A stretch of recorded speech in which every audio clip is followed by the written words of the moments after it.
अस्सलाम वालेकुम नादरीन। आज 29 मार्च 2026 है और दिन है इतवार का। डोनाल्ड ट्रंप जो है वो यूं समझ लें कि ज़िंदगी की सबसे बड़ी मुसीबत में फंस गए हैं।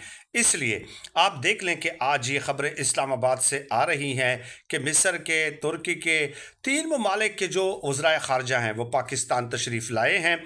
पाकिस्तान इस जंग को रोकने में और डोनाल्ड ट्रंप को इस मुसीबत से निकालने में अपना किरदार अदा कर रहा है। पाकिस्तान ये किरदार क्यों अदा कर रहा है? क्योंकि पाकिस्तान के ईरान के साथ अच्छे ताल्लुकात हैं, पाकिस्तान के सऊदी अरब के साथ अच्छे ताल्लुकात हैं और पाकिस्तान के डोनाल्ड ट्रंप के साथ भी अच्छे ताल्लुकात हैं। तो अगर पाकिस्तान किरदार अदा कर रहा है तो ये तो एक मुस्बत पेशरफ्त है, ये तो एक अच्छी बात है। लेकिन सवाल ये पैदा होता है कि डोनाल्ड ट्रंप कौन सी ऐसी मुसीबत में फंस गए हैं।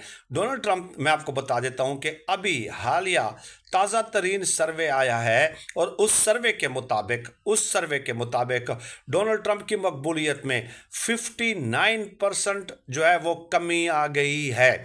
और सिर्फ एक ही रात में, मैंने इससे गुज़श्ता वाली वीडियो में भी आपकी खिदमत में ये गुजारिशात पेश की थी कि 3100 मकामात पे डोनाल्ड ट्रंप के खिलाफ एहतजाज हुआ है।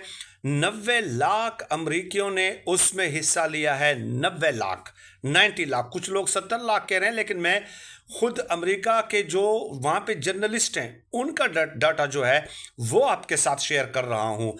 तो 59% मकबूलियत में कमी आ जाना, 90 लाख लोगों का ये एहतजाज करना कि हमें बादशाहत कबूल नहीं है, और ये कहा गया कि ये तो बादशाह की तरह फैसले करते हैं, ये तो अपने कांग्रेस को एतमाद में नहीं लेते, इस शख्स को तो कोई बैनुल-अक़वामी जो डिप्लोमेसी होती है उसका लिहाज नहीं है। और ये भी मैं आपको बता दूं कि आलमी मार्केट में 32,000 करोड़ का नुकसान हुआ है। कितना? 32,000 करोड़ का।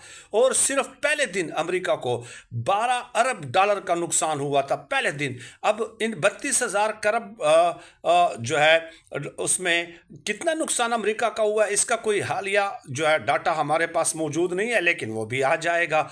तो एक ऐसा शख्स आप देख लीजिए कि खुद अमेरिका के अंदर ये बातें हो रही हैं कि हमें बादशाहत कबूल नहीं है, न वो इनको डिप्लोमेसी का ख्याल है, न लैंग्वेज न वर्ड सिलेक्शन इनकी ठीक है, न ही वो हमें एतमाद में लेते हैं। तो उन लोगों ने जो प्रोटेस्ट किया है, जिसमें 90 लाख लोगों ने एहतजाज किया है, उन्होंने ये कहा कि ये हमारे टैक्स का पैसा है ना, आप इस तरह उड़ा रहे हैं। और एक ऐसी जंग कि जिसमें हम फंसते जा रहे हैं, जिसमें एक दलदल है और उससे हम निकल नहीं पा रहे।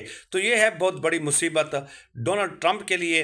अब खुद अपने मुल्क के अंदर, और ये भी नहीं, तल अवीव के अंदर भी मुजाहरे हुए हैं। मैंने आज सुबह बताया था कि 1500 लोगों ने प्रोटेस्ट किया और ख़ुद वहाँ पे इसराइली जो पुलिस है, फोर्सेस है, उन्होंने क्रैक डाउन करके 18 लोगों को गिरफ्तार किया है। ये हालात आ गए हैं अब इसराइल और अमेरिका के।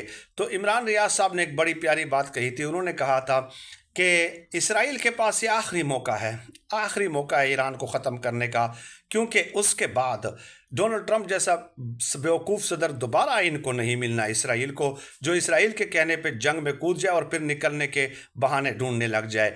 आप अंदाज़ा लगा लीजिए, डोनाल्ड ट्रंप एक मसखरे के तौर पे सामने आए हैं। खुद अमेरिका का इमेज जो है वो डैमेज कर रहे हैं। खुद अमेरिका के अंदर डिप्लोमेटिक फोरम से उनके खिलाफ आवाज़ें उठ रही हैं। आज ही के उनके बयानात देख लें, वो पब्लिक फोरम पे ये कह रहा है कि हमने ईरान को ख़त्म कर दिया है, ईरान को ख़त्म कर दिया है, इसलिए अब सऊदी अरब जो है इसराइल को तस्लीम कर दे। अब आप बताइए, ईरान को क्या ख़त्म कर दिया है उन्होंने? वहाँ पे बगावत नहीं करा सके, रिजीम चेंज नहीं करा सके, अपनाए हरमुज़ को आप खुलवा नहीं सके, तो आपने कैसे ख़त्म कर दिया भाई? ये एक मसखरेपन वाला बयान है। और साथ ही साथ ये कि भाई अगर फ़र्ज़ किया सऊदी अरब ने इसराइल को तस्लीम करना भी है तो आप पब्लिकली लोगों के सामने, पूरी दुनिया के सामने कहेंगे कि सऊदी अरब अब इसराइल को तस्लीम कर ले। ये बातें क्या डिप्लोमेटिक फोरम्स पे नहीं की जाती? क्या इस तरह पब्लिकली की जाती हैं? تو اس شخص کی ذہنی صحت پہ باقاعدہ جو ہے امریکا کے اندر سوالات اٹھنے لگے ہیں، اور یقیناً اٹھنے بھی چاہیے کہ اگر اس قسم کے بیانات اگر آپ کے ہوں گے تو ظاہر ہے ہر کوئی جو ہے، یہ تو 10ویں جماعت کا، 8ویں جماعت کا، 5ویں جماعت کا طالب علم بھی اس قسم کے بیانات نہیں دے سکتا اگر آپ ان کو تھوڑا سا بریف کر لیتے ہیں۔ تو ڈونلڈ ٹرمپ کے اوسان لگتا ہے کہ وہ خطا ہو گئے ہیں، اور ساتھ ہی ساتھ ان کا یہ کہنا کہ سعودی عرب جو ہے، سعودی ولی عہد محمد بن سلمان کو اب مجھ سے احتیاط سے بات کرنی ہوگی، رسپیکٹ کے ساتھ بات کرنی ہوگی، کیونکہ میں نے ایران کو شکست دے دی ہے۔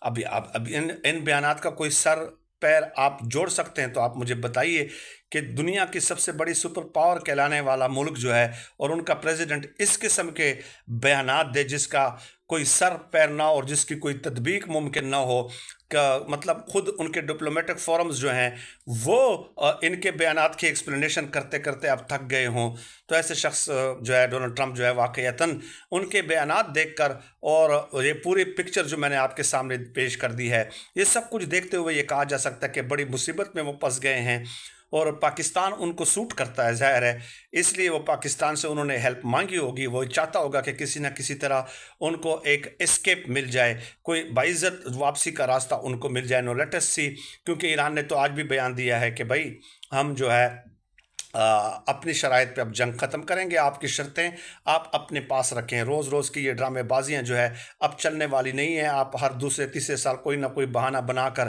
چھڑائی کی کوشش کرتے ہیں، تو اس بار ہم نے فیصلہ کر کے رہنا ہے۔ اور ایک ایرانی جرنلسٹ کا میں سن رہا تھا، انہوں نے یہ کہا ہے کہ ڈونلڈ ٹرمپ نے ایران سے یہ کہا ہے کہ ایک حملہ میں کر دیتا ہوں، آخری حملہ ایران پہ، ایران کوئی جواب نہ دے، بس اس کے بعد میں جنگ ختم کر دوں گا۔ تو ایران نے کہا کہ بھئی آخری حملہ تو ہم کریں گے اور آپ نے خاموش رہنا ہے، آپ کوئی جواب نہیں دیں گے۔